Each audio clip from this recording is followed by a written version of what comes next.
Hello everyone, welcome again my YouTube channel Muktasa. तो आइए आज हम जो है आज की वीडियो में जो है काउंसिल ऑफ मिनिस्टर के जो 3 पार्ट हैं, यानी 3 कैटेगरी ऑफ मिनिस्टर को आज हम पढ़ेंगे। तो आइए स्टार्ट करते हैं। तो जैसा कि आप जानते हैं काउंसिल ऑफ मिनिस्टर जो है उसको 3 कैटेगरी में जो है डिवाइड किया गया है। तो पहली कैटेगरी जो मिनिस्टर्स की है वो कैबिनेट मिनिस्टर्स है। तो आइए देखते हैं कौन कौन से या किन किन लोगों को कैबिनेट मिनिस्टर बनाया जाता है। तो कैबिनेट मिनिस्टर जो है पार्टी के या पार्टियों के जो टॉप सीनियर मोस्ट लीडर होते हैं उनको कैबिनेट मिनिस्टर का जो है बनाया जाता है। और कैबिनेट मिनिस्टर में जो है बड़े बड़े जो है पोर्टफोलियो उनको ऑफर किए जाते हैं, दिए जाते हैं। जैसे अमित शाह को दिया गया मिनिस्ट्री ऑफ होम अफेयर्स दिया गया, या निर्मला सीतारमन को मिनिस्ट्री ऑफ फाइनेंस दिया गया, या राजनाथ सिंह को मिनिस्ट्री ऑफ डिफेंस दिया गया, या नितिन गडकरी साहब को ministry of road transport and highway दिया गया। तो ये बड़े बड़े जो मंत्रालय हैं, जो मिनिस्ट्रीज है, एक कैबिनेट मिनिस्टर को मिलते हैं, ठीक है। और जो पार्टी के जो टॉप लीडर होते हैं उनको जो है एक कैबिनेट मिनिस्टर जो है बनाया जाता है। अब कैबिनेट मिनिस्टर का जो काम होता है कि ये जो कंट्री के लिए डिसीजन लेना, कंट्री के लिए पॉलिसी बनाना, इनका काम होता है। और कैबिनेट मिनिस्टर जो है इसमें लगभग जो है 20 मिनिस्टर होते हैं। उसके बाद सेकंड कैटेगरी जो मिनिस्टर है ministry of state with independent charge. तो सेकंड कैटेगरी के मिनिस्टर जो होते हैं वो मिनिस्ट्री ऑफ स्टेट और जिनको इंडिपेंडेंट चार्ज मिलता है, मतलब किसी के अधीन नहीं, स्वतंत्र चार्ज मिलता है। और ये स्मॉलर जो मिनिस्टर होते हैं, छोटे मंत्री होते हैं, इनको स्मॉलर पोर्टफोलियो दिया जाता है। और ये जो है कैबिनेट मीटिंग में नहीं शामिल होते, तब शामिल होते हैं जब इनको स्पेशली उसमें इनवाइट किया जाता है। तब जो है मिनिस्ट्री ऑफ स्टेट इंचार्ज वाले जो मंत्री हैं एक कैबिनेट मीटिंग में जब उनको इनवाइट किया तब ये शामिल होते हैं।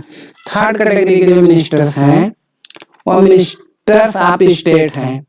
तो मिनिस्टर ऑफ स्टेट का ये काम होता है कि जो कैबिनेट मिनिस्टर होते हैं उनकी हेल्प की जाती है, ठीक है। ये होता है। अब जैसे आपने देखा होगा कि जितेंद्र सिंह जो है वो minister of state independent charge वाले मंत्री हैं जितेंद्र सिंह। इनको साइंस और टेक्नोलॉजी में रखा गया। इसी तरीके से जो मीनाक्षी लेखी हैं उनको मिनिस्ट्री ऑफ जो है एक्सटर्नल अफेयर में रखा गया है, जो कि मिनिस्टर ऑफ स्टेट है। ये जो है कैबिनेट की जो हेल्प करते हैं कैबिनेट मिनिस्टर की।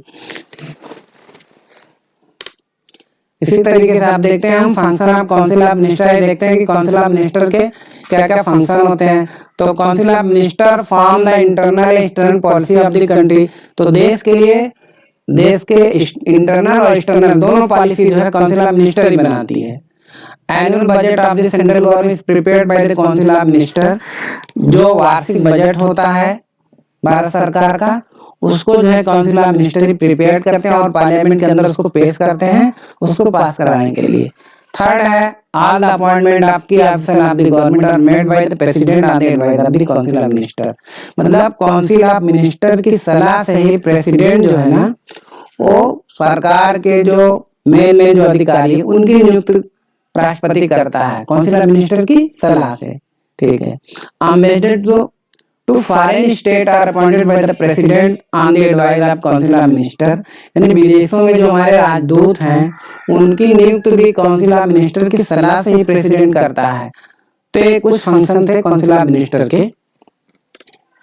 आइए हम जुडिशरी देखते हैं। इंडियन जुडिशरी जो है इंटीग्रल होती है, मतलब इसमें सबसे ऊपर सुप्रीम कोर्ट, उससे नीचे हाई कोर्ट, फिर उससे नीचे डिस्ट्रिक्ट कोर्ट, फिर उसके नीचे लोकल कोर्ट आते हैं। तो सभी जो है एक दूसरे से जुड़े हुए अलग नहीं है, ठीक है।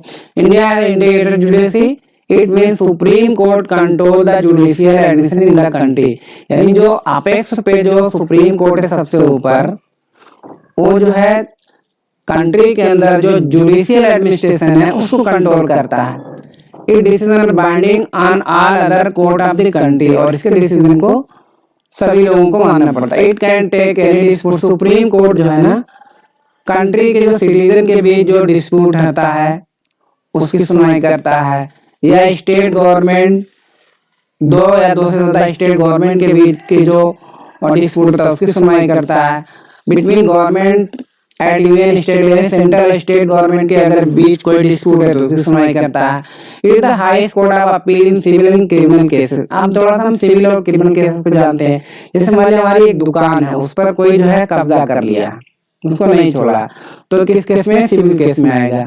और मर्डर वगैरह के जो केस हैं क्रिमिनल केस में आएंगे। ठीक है, तो इस तरीके से जो सुप्रीम कोर्ट है वो कंट्री का जो हाईएस्ट कोर्ट होता है एकदम से, और इसको जो है it can hear appeal against the decision of the high court. तो हाई कोर्ट के खिलाफ जो है जो अपील से सुन सकता है supreme court.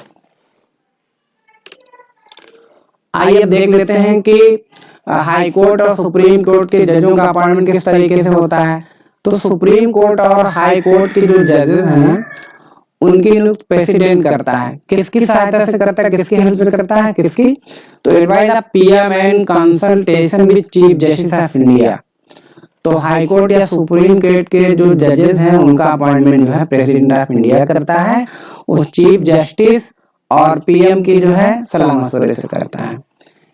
But in practice senior most जजेस of the Supreme court select the new जजेस of the Supreme court and high court. तो सुप्रीम कोर्ट के जो सीनियर मोस्ट जजेस हैं, जो सबसे सीनियर जजेस होते हैं, वो जो हाई कोर्ट और सुप्रीम कोर्ट के अदर जजों का जो है अपॉइंटमेंट करते हैं, उनको जो सिलेक्ट करते हैं। द सीनियर मोस्ट जजेस of the Supreme Court is appointed as the Chief Justice of India. और सुप्रीम कोर्ट के जो सीनियर मोस्ट जजेस होते हैं उनको इंडिया का चीफ जस्टिस जो है अपॉइंट किया जाता है। अब procedure for the removal of the जजेस ऑफ द सुप्रीम कोर्ट और हाई कोर्ट। आइए देखते हैं कैसे हम सुप्रीम कोर्ट के या हाई कोर्ट के जजों को हटा सकते हैं। एक बार अगर हम अपॉइंट कर दिए सुप्रीम कोर्ट या हाई कोर्ट के जजेस को, तो उसको जो हटाना इम्पॉसिबल होता है। बट एक जज को जो है प्रेसिडेंट हटा सकता है। कैसे हटा सकता है? इम्पीचमेंट के द्वारा, यानी उसके खिलाफ महाभियोग ला करके उसको हम हटा सकते हैं। यानी पार्लियामेंट के अंदर जो है उसके खिलाफ जो इम्पीचमेंट प्रोसीडिंग लाएंगे और उसको अलग अलग हाउस में 2/3 जो है मेजॉरिटी से उसको पास करके हटाया जा सकता है। ठीक है, तो इस तरीके से हम उसको हटा सकते हैं।